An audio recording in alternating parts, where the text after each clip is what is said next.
Hello students, welcome back to my channel Shubham lecturer, myself Shubham Goswami. Student, आज का ये video class 12 English का एक बहुत ही इंपॉर्टेंट वीडियो है और ये वीडियो उन सभी स्टूडेंट्स के लिए इंपॉर्टेंट है जो 12th में है और जिनको इस बार बोर्ड एग्जाम देना है, क्योंकि इस वीडियो में मैं आपके लिए लेकर आया हूं क्लास 12 इंग्लिश ग्रामर के 24 मोस्ट इंपॉर्टेंट क्वेश्चन, यानी कि 24 महत्वपूर्ण प्रश्न जो आपकी बोर्ड एग्जाम में हमेशा आते हैं और इस बार भी 99% चांस है, 90% चांस है कि ये क्वेश्चन आपके बोर्ड एग्जाम में आएगा। देखिए स्टूडेंट, मैं 100% गारंटी नहीं लेता हूं, क्योंकि 100% गारंटी कोई नहीं ले सकता कि हाँ यही क्वेश्चन आएगा, लेकिन हाँ एक आइडिया होता है कि हाँ ये क्वेश्चन आ सकता है। ठीक है, तो आज का ये वीडियो इतना ज्यादा इंटरेस्टिंग क्यों है, क्योंकि इस वीडियो में मैं आपको 12th इंग्लिश ग्रामर के 6 टॉपिक को एक ही वीडियो में पढ़ाऊंगा। ठीक है, यानी कि एक टॉपिक के हम 4 क्वेश्चन देखेंगे। टोटल 6 टॉपिक है तो 24 क्वेश्चन। ठीक है, 6 4 जा 24, तो 24 क्वेश्चन हम देखेंगे।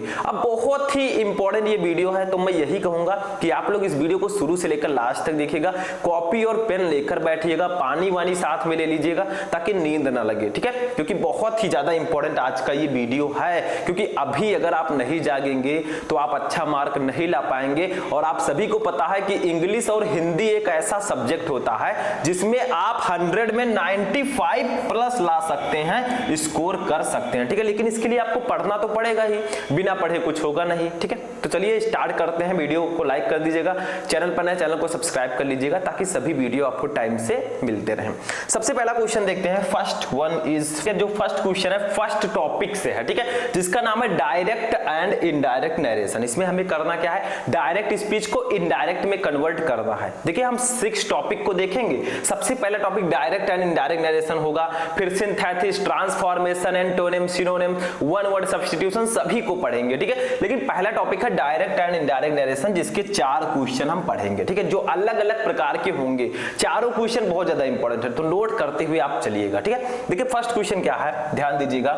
Sheila said I have lost my watch, यानी कि शीला ने कहा मैंने अपनी घड़ी खो दी है। ठीक है, तो सबसे पहले आपको जब भी इनडायरेक्ट में कन्वर्ट करें तो आपको 2 चीजें ध्यान रखनी है। सबसे पहली चीज कि ये कौन सा सेंटेंस है। देखिए ये रिपोर्टेड स्पीच आपका है इतना और ये रिपोर्टिंग वर्ब है, तो देखिए इसमें कौन सा सेंटेंस है, ये पहले असर्टिव सेंटेंस है। ठीक है, दूसरी कंडीशन कौन सा टेंस है, देखिए हैव है प्लस वर्ब का थर्ड फॉर्म है, ये आपका प्रेजेंट परफेक्ट टेंस है। तो जब भी हम अगर डायरेक्ट स्पीच में प्रेजेंट परफेक्ट टेंस है, जब उसे इनडायरेक्ट में कन्वर्ट करेंगे तो वो पास्ट परफेक्ट टेंस में कन्वर्ट हो जाएगा। ठीक है, तो चलिए लिखते हैं, यहां पर लिखेंगे शीला सैड, ठीक है, बीच में लगा देंगे डैट। ठीक है, अब देखिए आई है फर्स्ट पर्सन का प्रोनाउन, ये बदलेगा सब्जेक्ट से, सब्जेक्ट है शीला, क्योंकि मैंने बताया फर्स्ट पर्सन का प्रोनाउन सब्जेक्ट से, सेकंड का ऑब्जेक्ट से, थर्ड में नो चेंज। सन वाला ट्रिक याद रखिएगा, पुत्र, सन का मतलब पुत्र, समझ में आ गया, तो ये ट्रिक है। तो सैड दैट आई बदलेगा शीला से, शीला के लिए हम क्या यूज करेंगे, सी का यूज करेंगे, क्योंकि शीला जो है ये फीमेल है, फीमेल के लिए हम सब्जेक्टिव केस सी यूज करते हैं, अगर मोहन होते तो ही यूज करते। ठीक है, तो दैट सी। अब देखिए हैव है, यहां पर हैड हो जाएगा, हैड, क्योंकि प्रेजेंट परफेक्ट टेंस है, इसको जब हम इनडायरेक्ट में कन्वर्ट करेंगे पास्ट परफेक्ट टेंस में कन्वर्ट होगा।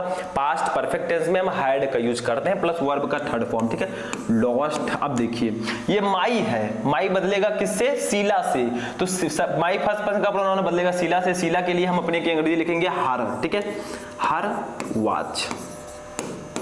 बस ये हमारा हो चुका है इनडायरेक्ट में, Sheela said that she had lost her watch. ठीक है, बस ये इनडायरेक्ट में हो चुका है, समझ में आ गया। अब दूसरा देखिए, थोड़ा सा समझ में आना चाहिए दूसरा वाला। ठीक है, देखिए how do you like your new house said Ashish, यानी कि तुम्हें तुम्हारा नया घर कैसा लगता है, सैड आशीष, आशीष ने कहा। तो आशीष ने किससे कहा, मुझसे कहा, तो यहां पर आपको प्रेजेंस ऑफ माइंड लगाना है। आशीष ने मुझसे कहा तो आशीष सैड टू मी मान सकते हैं आप। ठीक है, क्योंकि मी नहीं मानेंगे तो यहां पर यू है सेकंड पर्सन का प्रोनाउन, ये बदलेगा ऑब्जेक्ट से, जब ऑब्जेक्ट ही नहीं होगा तो कैसे बदलेंगे, तो यहां पर ध्यान देना। ठीक है, तो देखिए यहां पर आपका रिपोर्टेड स्पीच आगे आ गया है, रिपोर्टिंग वर्ब पीछे है, यहां पर इन्वर्टेड कामा कर दीजिएगा, क्योंकि बिना इसके रिपोर्टेड स्पीच नहीं है, इस प्रकार से इन्वर्टेड कामा रहेगा। ठीक है, फिर सैड आशीष। तो देखिए पहले हमें लिखना तो रिपोर्टिंग वर्ब ही है, चाहे आगे आए चाहे पीछे आए, तो यहां पर लिखेंगे आशीष सैड के स्थान पर क्या लिखेंगे, आस्क्ड, ठीक है, आस्क्ड। अब देखिए यहाँ पर मी हम मान लेंगे क्योंकि आशीष ने मुझसे कहा, मी नहीं मानेंगे तो यहाँ पर यू को बदलेंगे किससे, ठीक है, तो मी मानना पड़ेगा।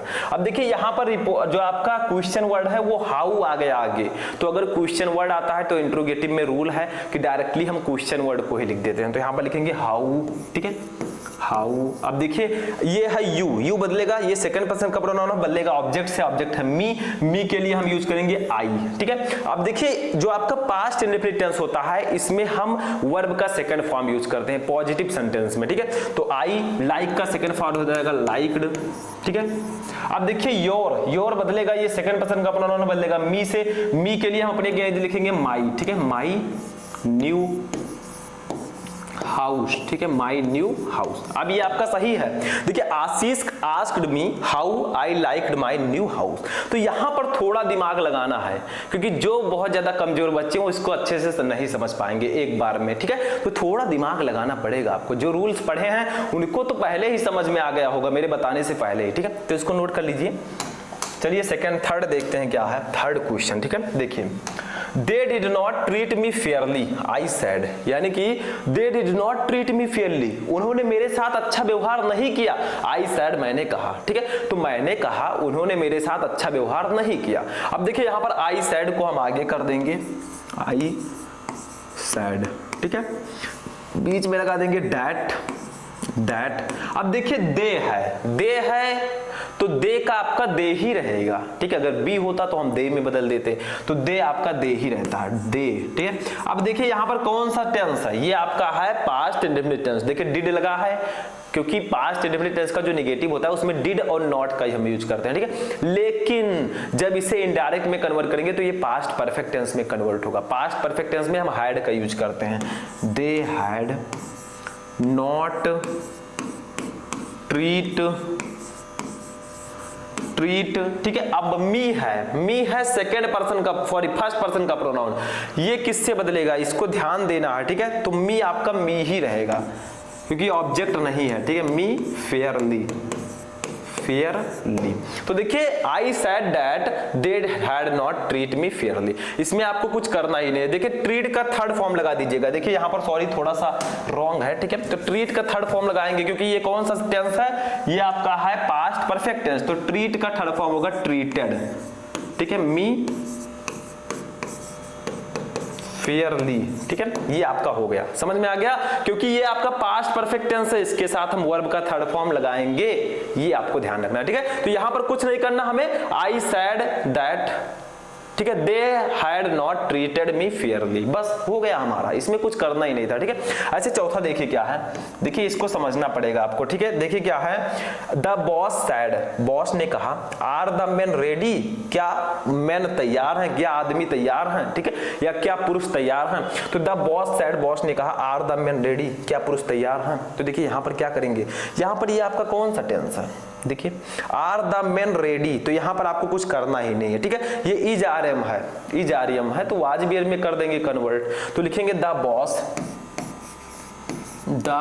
बॉस आस्क्ड, ठीक है, आस्क्ड लिख देंगे यहां पर, आस्क्ड। अब देखिए अगर आपका हेल्पिंग वर्ब आगे है, क्वेश्चन वर्ड नहीं है, तो इफ या वेदर का यूज करेंगे, तो इफ लिखेंगे, इफ, ठीक है। अब डायरेक्टली हम लिखेंगे सब्जेक्ट, इफ द मैन, अब देखिए कई मैन हैं, तो मैन के साथ हम वेयर लगाएंगे, मैन का थर्ड फॉर्म मैन, ठीक है, तो वेयर रेडी, ठीक है, रेडी। अब हमने वेयर क्यों लगाया, क्योंकि इज आरएम जो है जब इसे इनडायरेक्ट में बदलते हैं तो ये वाज वेयर में बदल जाता है, ठीक है। तो the boss asked if the man were ready, बस ये हो गया इनडायरेक्ट में। तो 4 क्वेश्चन मैंने आपको बताया डायरेक्ट एंड इनडायरेक्ट नरेशन के, तो पहले इसको नोट कर लीजिए, तब हम देखेंगे सिंथेसिस ऑफ सेंटेंसेस, तो इसको नोट कर लीजिए पहले। अब चलिए नेक्स्ट टॉपिक देखते हैं स्टूडेंट, आप लोगों ने नोट कर लिया होगा, नेक्स्ट टॉपिक हमारा है सिंथेसिस ऑफ सेंटेंसेस। सिंथेसिस का मतलब क्या होता है, 2 या 2 से अधिक सेंटेंस सेंटेंसेज को जोड़कर एक सेंटेंस बनाना, वो भी कौन सा सेंटेंस, जो आपका ब्रैकेट में दिया गया सिंपल सेंटेंस, ठीक है, आपको बनाना है,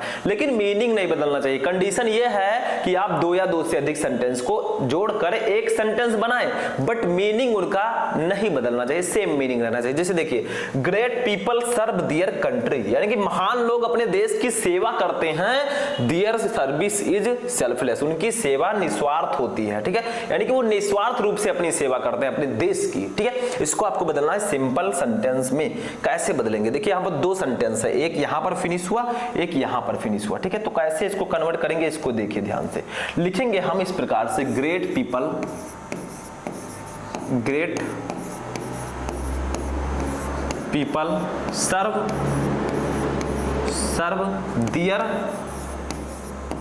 देयर कंट्री, ठीक है, कंट्री, देखिए सेल्फलेसली, ठीक है, सेल्फलेसली, ठीक है। तो great people serve their country selflessly, यानी कि महान लोग निस्वार्थ रूप से अपने देश की सेवा करते हैं। ऊपर क्या था, महान लोग अपने देश की सेवा करते हैं और उनकी सेवा निस्वार्थ है, नीचे क्या है, महान लोग अपने निस्वार्थ रूप से अपने देश की सेवा करते हैं। दोनों का मीनिंग सेम है, बट मैंने इसको बदल दिया सिंपल सेंटेंस में, वो भी एक सेंटेंस में, दैट्स अ सिंथेसिस, ठीक है, ये आपके अंदर होना चाहिए तजुर्बा।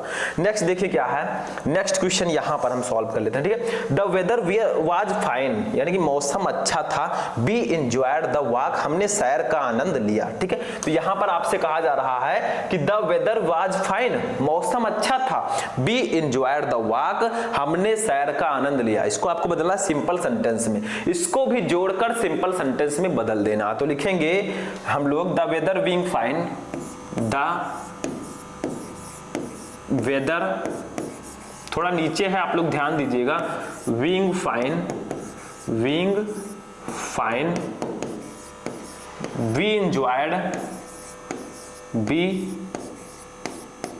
एंजॉयड, थोड़ा मैं नीचे लिख रहा हूं, ठीक है, B enjoyed the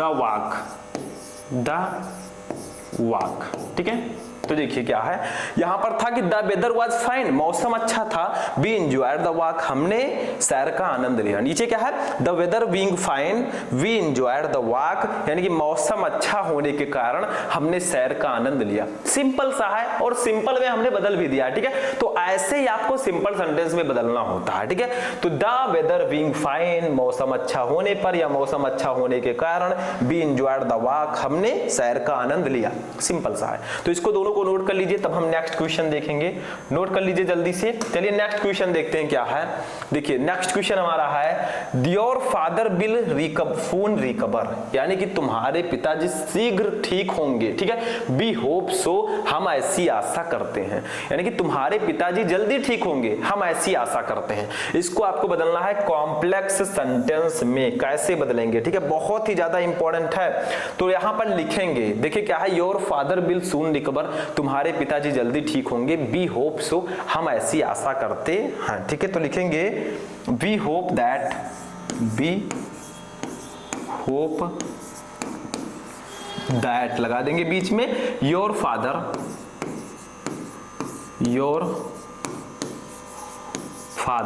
will soon recover, ठीक है। विल रिकवर सून भी आप लिख सकते हैं यहां पर, ठीक है, विल रिकवर सून, ठीक है, रिकवर सून, ठीक है। तो यहां पर इसका मतलब क्या होगा, बी होप दैट, हम आशा करते हैं कि योर फादर विल रिकवर सून, तुम्हारे पिताजी जल्दी ठीक होंगे। तो हम आशा करते हैं कि तुम्हारे पिताजी जल्दी ठीक होंगे, ऊपर क्या था, ये तुम्हारे पिताजी जल्दी ठीक होंगे, हम ऐसा आशा करते हैं। दोनों का मीनिंग सेम है, बट दिस इज सिंथेसिस, ठीक है, ये सिंथेसिस है। We hope that your father will recover soon, हम आशा करते हैं तुम्हारे पिताजी जल्दी ठीक होंगे, ठीक है। तो that's a very important. Next देखिए क्या है, 7 नंबर, इसको समझना पड़ेगा आपको, दैट्स अ वेरी इंपॉर्टेंट, ठीक है। तो इसको भी हम लोग नोट कर लेते हैं ऐसे, ठीक है। तो इसमें क्या है, इसको समझिए।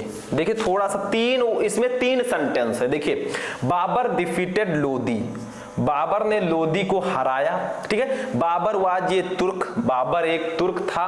Lodi was the emperor of India, Lodi Bharat का सम्राट था, ठीक ठीक है। तो क्या है, बाबर डिफीटेड लोदी, बाबर ने लोदी को हराया, ये पहला सेंटेंस। दूसरा सेंटेंस, बाबर वाज ये तुर्क, बाबर एक तुर्की था, ठीक है, दूसरा सेंटेंस। तीसरा है, Lodi was the emperor of India, Lodi Bharat का सम्राट था, ठीक है। 3 सेंटेंस है, तीनों को जोड़कर एक सेंटेंस बनाना, वो भी सिंपल सेंटेंस। कैसे बनाएंगे, चलिए लिखते हैं, ठीक है।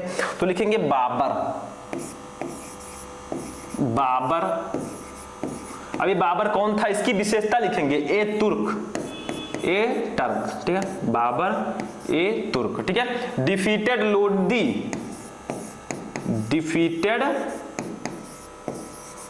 लोदी, अब लोदी कौन था, इसकी विशेषता लिखते हैं, the emperor of India, the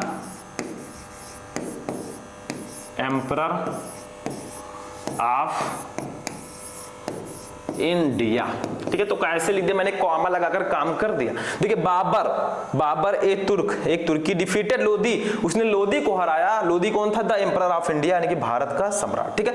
तो बाबर एक तुर्क, यानी कि बाबर एक तुर्क लोदी को हराया जो भारत का सम्राट था, ठीक है। तो इसको मैंने कॉमा लगाकर इसको ऐड कर दिया है। अब ये तीनों सेंटेंस आपका एक सेंटेंस में कन्वर्ट हो चुका है, ठीक है। ये देखिए, समझ में आ गया ये भी टॉपिक। तो ये 4 क्वेश्चन हमारे हो गए सिंथेसिस के। अब चलिए नेक्स्ट टॉपिक देखते हैं क्या है, इसको नोट कर लीजिए। नोट हो गया स्टूडेंट, चलिए नेक्स्ट टॉपिक देखते हैं क्या है। देखिए नेक्स्ट टॉपिक हमारा है सिंटैक्स। सिंटैक्स का मतलब क्या होता है, करेक्शन ऑफ सेंटेंसेस। अगर सेंटेंसेस में कोई भी गलती उसको सही कीजिए, दैट्स अ सिंटैक्स, ठीक है। जैसे देखिए यहां पर मिस्टर पीके रॉय इज ये एमपी, यानी कि मिस्टर पीके रॉय एक सांसद हैं, ठीक है, वो एमपी है, ठीक है, एक सांसद हैं। तो यहां पर लिखेंगे mister PK Roy, mister PK Roy is, देखिए एमपी, एमपी जो है एक पद है और इसके लिए हम ए का यूज नहीं करेंगे, एन का यूज करेंगे, ठीक है। Is an MP, is an MP, ठीक है। अब ये आपका सही है, mister PK Roy is an MP, यहां पर एन कर दीजिएगा, मैंने एम लिख दिया है, ठीक है, ये इज एन एमपी, ठीक है। बस ये राइट हो गया, बस यही सिंटैक्स है। थोड़ी थोड़ी छोटी छोटी गलतियां होंगी जो आपको सही करना होता है सिंटैक्स में। दूसरा देखिए यहां पर क्या है, mathematics are not an easy subject, यानी कि मैथमेटिक एक आसान विषय नहीं है। तो मैथमेटिक एक सब्जेक्ट है, उसके साथ क्या हम आर का यूज करेंगे, क्या ये प्लूरल है मैथमेटिक, नो, इसके लिए हम इज का यूज करेंगे। जैसे फिजिक्स आ जाए, physics are an easy subject, तो क्या करेंगे आप, उसके साथ आर लगाएंगे या इज लगाएंगे, क्योंकि वो एक सब्जेक्ट है, वो सिंगुलर है, उसके साथ इज का यूज करेंगे। वैसे यहां पर भी होगा, देखिए लिखेंगे mathematics is not an easy subject, easy subject, ठीक है। बस ये हो गया हमारा, सिंपल सा है, नोट कर लीजिए, इसको भी नोट करिए। यही छोटी छोटी गलतियां होंगी, इज आ रही है, यहां गलती हो गया, बस ऐसे गलतियां होती है, ठीक है, नोट करिए। चलिए नेक्स्ट क्वेश्चन देखते हैं, क्वेश्चन नंबर 3। देखिए क्या है, सी हैव संग ये सॉन्ग, उसने एक गाना गाया है। अब यहाँ पर गलती क्या है बताइए, ही सी इट तथा एक वचनकर्ता के साथ क्या हम हैव का यूज करते हैं या हैज का यूज करते हैं, हैज का यूज करेंगे, ठीक है। तो सी हैज, ठीक है, क्योंकि ही सी इट के साथ हम हैज का यूज करेंगे, बस यही गलती थी। सी हैज संग ये सॉन्ग, उसने एक गाना गाया है, प्रेजेंट परफेक्ट टेंस है आपका ये, ठीक है। नेक्स्ट देखिए, मैनी ये boy were playing in the field, यानी कि कई लड़के फील्ड में खेल रहे थे। अब यहाँ पर गलती क्या है देखिए, यहाँ पर लिखेंगे मैनी बॉय, मैनी ए नहीं लगाएंगे बीच में, many boy were playing in the field, ठीक है, फील्ड, बस हो गया। Many boy were playing in the field, कई लड़के फील्ड में खेल रहे थे। अभी आपका सही है, ए बीच में हम नहीं लगाएंगे, बस यही छोटी छोटी गलतियां होती हैं जो अक्सर स्टूडेंट करते हैं, बाद में पता चलता है नंबर कट गया, ठीक है। तो इसको नोट कर लीजिए। तो हम नेक्स्ट टॉपिक देखते हैं। अब देखिए स्टूडेंट, जो हमारा नेक्स्ट टॉपिक है दैट्स एंटोनिम्स। एंटोनिम्स का मतलब क्या होता है, विपरीतार्थक शब्द जो एक दूसरे के विपरीत अर्थ रखते हो, ठीक है, उसे हम लोग बोलते हैं एंटोनिम्स। जैसे ऑनेस्ट का मतलब ईमानदार, डिसऑनेस्ट का मतलब बेईमान, ठीक है, ये एक दूसरे के एंटोनिम्स होंगे। तो ऐसे ही देखिए एक्सपेडाइट, एक्सपेडाइट का मतलब होता है जल्द या शीघ्र, ठीक है। तो इसका एंटोनिम आपसे पूछा जाए तो आप क्या कहेंगे, इसका एंटोनिम कहेंगे लेट, लेट का मतलब होता है देरी, या होता है डीले, डीले का मतलब भी होता है देरी। तो ये दोनों हो जाएंगे एक दूसरे के एंटोनिम्स, यानी कि जो आपका एक्सपेडाइट है इसका एंटोनिम होगा लेट या डीले, ठीक है। एक्सपेडाइट का मतलब होता है जल्द या शीघ्र, इसका एंटोनिम होगा देरी, ठीक है। ऐसे दूसरा देखिए बाय, बाय का मतलब क्या होता है, कोई चीज आप बाय करें, खरीदना, ठीक है। बाय का मतलब होता है खरीदना, तो इसका एंटोनिम क्या हो जाएगा सेल, सेल का मतलब होता है बेचना, क्या होता है बेचना। तो दैट्स एंटोनिम्स, ठीक है। बाय का मतलब खरीदना, सेल का मतलब बेचना, तो ये एक दूसरे के एंटोनिम्स होंगे, ठीक है। नेक्स्ट बिजी, बिजी का मतलब होता है व्यस्त, ठीक है। क्या होता है व्यस्त, बिजी का मतलब व्यस्त, तो इसका क्या हो जाएगा फ्री हो जाएगा, फ्री का मतलब स्वतंत्र, जो बिजी ना हो, ठीक है। या अनऑक्युपाइड, अनऑक्युपाइड, अनऑक्युपाइड का मतलब भी होता है अनऑक्युपाइड, PIED, ठीक है। तो इसका मतलब होता है स्वतंत्र, स्वतंत्र, ठीक है, जिसको कोई काम धंधा ना हो। तो देखिए बिजी का मतलब होता है व्यस्त, ठीक है। अनऑक्युपाइड या फ्री का मतलब होता है स्वतंत्र, ठीक है। तो ये एक दूसरे के एंटोनिम्स होंगे, समझ में आ गया। नेक्स्ट टॉपिक, नेक्स्ट देखिए कॉशियस, देखिए CAUTIOUS, कॉशियस का मतलब क्या होता है सावधान, ठीक है। क्या होता है सावधान, ठीक है, सावधान। तो इसका क्या हो जाएगा एंटोनिम्स, कॉशियस का एंटोनिम्स हो जाएगा नेग्लिजेंट,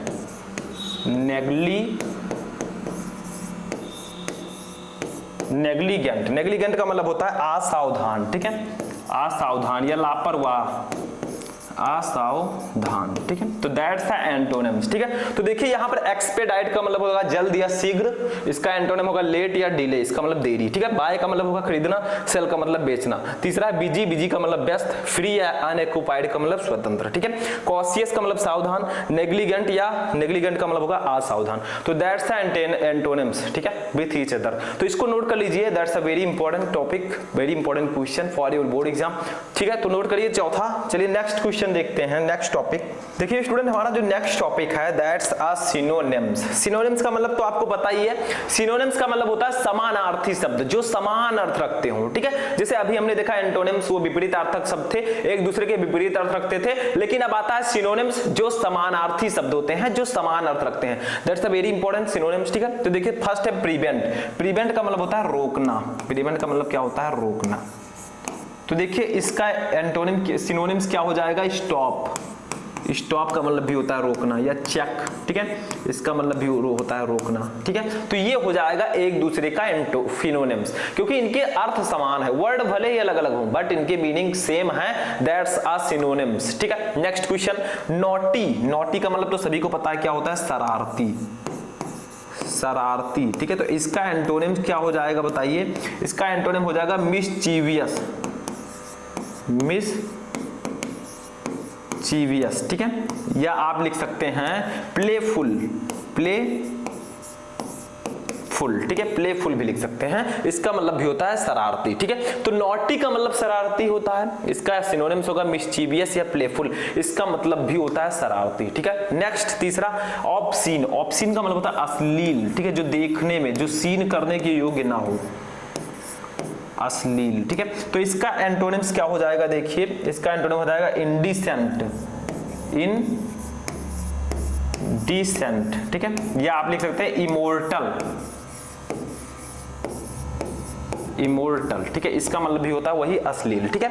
नेक्स्ट देखिए 44 नंबर मार्वेल, मार्वेल का मतलब होता है आश्चर्य या अचंभा, ठीक है। तो आश्चर्य का तो आप सभी को पता ही है क्या होता है वांडर, वांडर का मतलब भी होता है आश्चर्य, ठीक है। या सरप्राइज का मतलब भी होता है आश्चर्य, सरप्राइज, ठीक है, ये आपका हो जाएगा। तो मार्वेल का मतलब आश्चर्य, वंडर या सरप्राइज का मतलब आश्चर्य। तो ये सब जो है ये एक दूसरे के सिनोनिम्स होंगे, क्योंकि इनके मीनिंग सेम है भले ही वर्ड अलग अलग हों, ठीक है। तो इसको भी नोट कर लीजिए 5 नंबर टॉपिक। तब हम देखते हैं अपना 6 नंबर टॉपिक, ठीक है, लास्ट टॉपिक जो हमारा है, तो इसको नोट कर लीजिए। अब देखिए स्टूडेंट नेक्स्ट टॉपिक हमारा है वन वर्ड सब्स्टिट्यूशन, ठीक है। वन वर्ड सब्स्टिट्यूशन को हम क्या बोलते हैं हिंदी में, हिंदी में बोले तो अनेक शब्दों के लिए एक शब्द, यानी कि आपको वन वर्ड सब्स्टिट्यूट करना होता है। देखिए क्या है, जैसे फर्स्ट देखिए ये person who believes in God, यानी कि ऐसा व्यक्ति जो ईश्वर में विश्वास रखता हो, उसे हम लोग क्या कहेंगे एक वर्ड में, उसे हम लोग कहेंगे थीस्ट, थीस्ट, थीस्ट का मतलब होता है आस्तिक, ठीक है। एथिस्ट का मतलब होता है आस्तिक। ऐसे पूछ लिया जाए वन ये person who does not believes in God, यानी कि ऐसा व्यक्ति जो ईश्वर में विश्वास नहीं रखता, उसे हम लोग बोलेंगे एथिस्ट यानी कि नास्तिक। ठीक है, ऐसे दूसरा देखिए ये पर्सन विथ लॉन्ग एक्सपीरियंस, यानी कि लंबे अनुभव वाला व्यक्ति, जिसके पास लंबा अनुभव हो, उसे हम लोग बोलते हैं वेटेरन। वेटेरन एक वर्ड में वेटेरन बोलेंगे, इसको हिंदी में बोले तो अनुभवी। ठीक है, वेटेरन का मतलब होता है अनुभवी, जिसके पास अनुभव हो। नेक्स्ट देखिए तीसरा है ये person who loves his own country, यानी कि ऐसा व्यक्ति जो अपने देश से प्रेम करता हो, उसे हम लोग बोलेंगे पैट्रियट। पैरट नहीं, पैट्रियट। ठीक है, पैट्रियट का मतलब होता है देशभक्त या देश प्रेमी, तो पैट्रियट का मतलब होगा देशभक्त या देश प्रेमी। ठीक है, तो ये तीनों आपके हैं वन वर्ड सब्स्टिट्यूशन। एक और है, उसको भी देख लेते हैं क्या है। देखिए ये वाला लास्ट वाला है ये person who depends on others, यानी कि ऐसा व्यक्ति जो दूसरों पर डिपेंड हो, दूसरों पर निर्भर हो, उसे हम लोग बोलेंगे पैरासाइट। पैरासाइट, पैरासाइट का मतलब होता है परजीवी। परजीवी जो दूसरों पर निर्भर हो। ठीक है, दूसरों पर डिपेंड हो, उसे हम लोग वन वर्ड्स में बोलेंगे पैरासाइट। ठीक है, तो आज का ये वीडियो हमारा यही फिनिश होता है। 6 टॉपिक मैंने आपको 12th इंग्लिश ग्रामर के बताया। ठीक है, कौन कौन से टॉपिक थे सब कुछ मैंने आपको बताया। तो टोटल मैंने आपको 24 क्वेश्चन बताए। अब आप लोग कमेंट करके बताइएगा कि इन 24 क्वेश्चन में से कितने क्वेश्चन आपको समझ में आ गए और कितने क्वेश्चन आपको ऑलरेडी पता थे। ठीक है, तो चलिए हम मिलते हैं किसी नेक्स्ट वीडियो में नेक्स्ट टॉपिक के साथ। तब तक आप लोग अपनी तैयारी करते हैं और किसी भी टॉपिक में क्यों रही है तो कमेंट करके बताएं।